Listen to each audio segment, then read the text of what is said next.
ಖುಷಿಯಾಗಿದೆ ಏಕೋ ನಿನ್ನಿಂದಲೇ.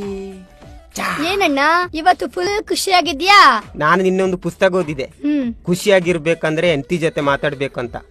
ಹಾಗೆ ಇವತ್ತು ಇಬ್ಬರು ಎಂತಿರ ಜೊತೆ ಮಾತಾಡ್ದೆ, ಫುಲ್ ಖುಷಿ. ಹೆಂಗೆ ನಾವು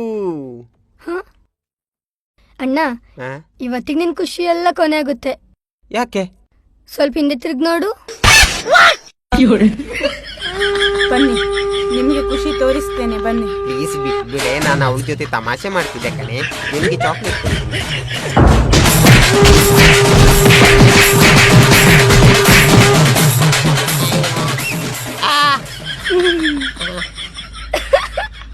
ಅಣ್ಣ ನಂಗೆ ಫುಲ್ ಖುಷಿ ಆಗ್ತಿದೆ. ಯಾಕೆ? ನಿನ್ನ ಅವಸ್ಥೆ ನೋಡಿ. ಅಯ್ಯ, ದಾರಿಯಲ್ಲಿದೆ. ಓ, ಇಲ್ಲಿದೆ.